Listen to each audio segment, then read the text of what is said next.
Hello and welcome. My name is Hannah Hardy and welcome to the Free Spirit School Tool Talk session.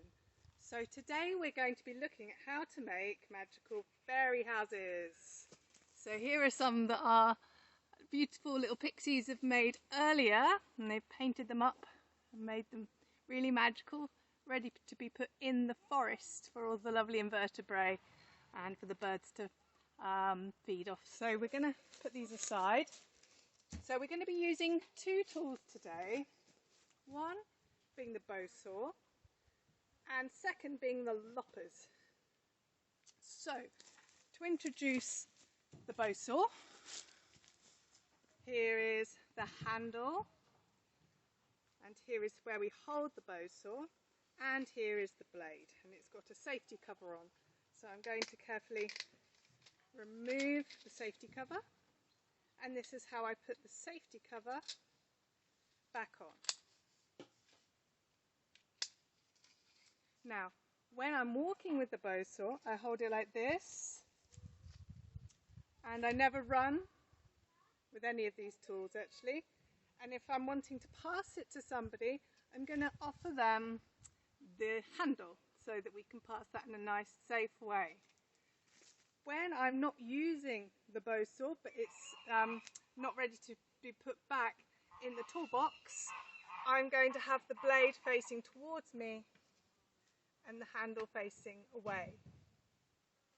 Now when I'm using the bow saw, I need to ensure that there's 2-person width and tool distance radius clear, that nobody is within that sphere. So to use the bow saw to cut our lovely piece of wood, which is a prune tree from our own orchard actually, we're going to cut this in half at a slight angle, which will create a nice roof for our fairy houses. So from this one prune log we are going to make 2 fairy houses. So in order to use the bow saw, I need to invite my beautiful assistant in to help, and it's going to involve some teamwork. Now for the bow saw, I only have a glove on my helper hand. Now we have a nice secure log on the floor, and here is my lovely helper, Tom. So we have a nice log that's also prune actually on the floor, and that's nice and secure. Place the piece of wood that we're wanting to cut on top of this very nicely secure log, and I'm sitting square to my assistant, and we're ensuring that nobody is within that radius of safety distance of 2 people and 1 tool's distance apart. Everything is safe. So first of all, I'm going to remove the cover, and I'm just going to start to get into position. I have got my knee up at a right angle, so I'm nicely square and supported in my own body. So now I'm going to actually be cutting this at an angle to create 2 nice roofs for the fairy houses. So I'm positioning the wood, and now I'm going to check that my assistant is sitting in a way that is correct, and he is, and he's got a glove on his helper hand. So, beautiful assistant, can you please hold the saw with your, and keep that nice and secure.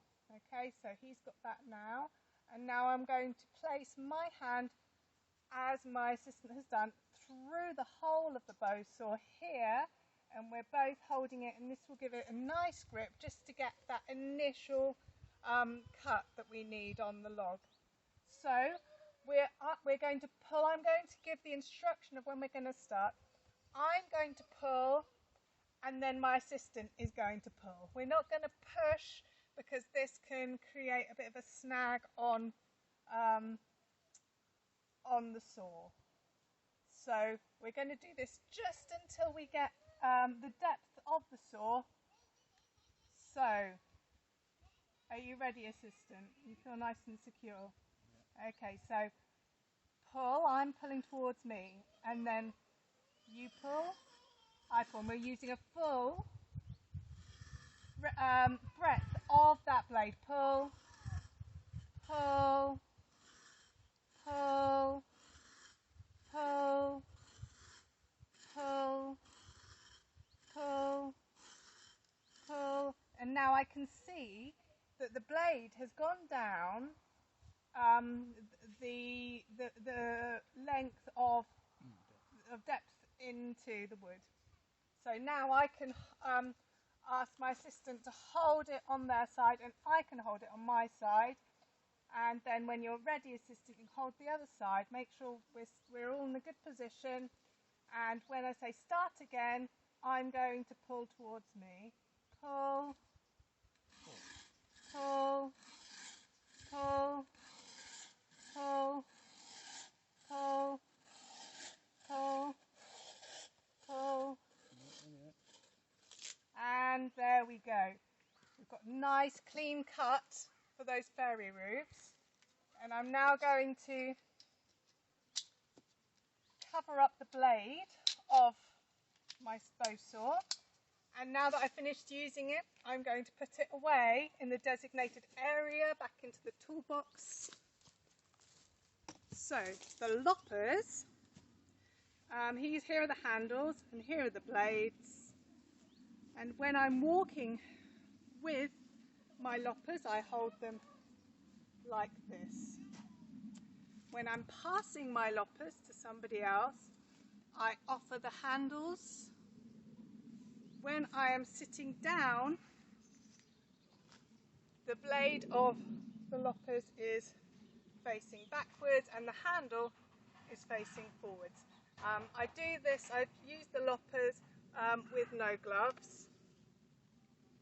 And again, when I'm using the loppers, I'm ensuring that I've got a distance around me of 2 persons width plus the tools. So I'm just checking, yeah, and we're all good, we're all safe.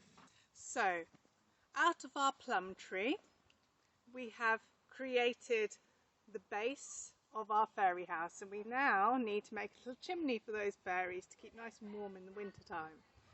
So I'm going to just place this aside, keeping my work area nice and clear. So I'm going to be using a bit of cherry laurel, which is actually from this tree here, harvested from our garden. And it's been cut a few weeks back, so it's beginning to mature there. So I'm going to want to make 2 cuts to create 2 chimneys, and I'm going to make the chimneys about 5 centimetres, and I'm going to avoid any notches or any sort of evidence of branches that have been trimmed off. So I'm going to be using my loppers. Now I've got the loppers ready to use by my side, and the blade is going to be facing backwards away from us, and the handles are towards me, and I'm ensuring that my safety zone is all clear. Nobody is within the radius of 2 persons and a tool's distance from me. That's all safe, so we're good to cut. So I'm not using gloves for using the loppers, and as I mentioned earlier, we carry them like this, and we do not run with any of our tools. So I've got my log set up here still, which is nice and secure and stable, and I'm going to get a nice right angle going on with my knee here so that my body is nice and secure. I'm ensuring that the wood that I'm cutting is over 2 pennies, bigger than a 2 penny. Because the bow saw and the loppers are both for use with things that are over the size of a 2 penny piece. Okay, so don't need the gloves on, and I've got my tool ready, and I've made a mark of where I want to cut as a guide, and I'm going to be avoiding, hello butterfly, any of those notches. So it lined up, it's nice and secure. Oh, nice clean cut, there's one chimney. So I'm going to just safely put this to the side, and then we can do this second cut of about 5 centimetres, and there we go, nice clean cut there, thank you loppers. And now I've finished using this tool, so I'm going to put it straight away in the designated safe area in the toolbox, so that that's nicely tidied away. So we're going to just put this here. Now, in an upcoming video, we're going to be exploring together different skills that we can use in using a drill and using a whittling knife in order to finish off our fairy houses, because we'll need to attach our lovely chimney to the top of our fairy house, and we'll need to use a whittling knife to create a nice fairy door with some nice round windows, and then give that a bit of magic and decorate it with some beautiful paint. And through that we'll be creating our beautiful fairy houses and placing those in the forest ready for all the lovely little invertebrates to go and make themselves at home in, and they can happily decompose within the forest. So thank you for joining me, and goodbye.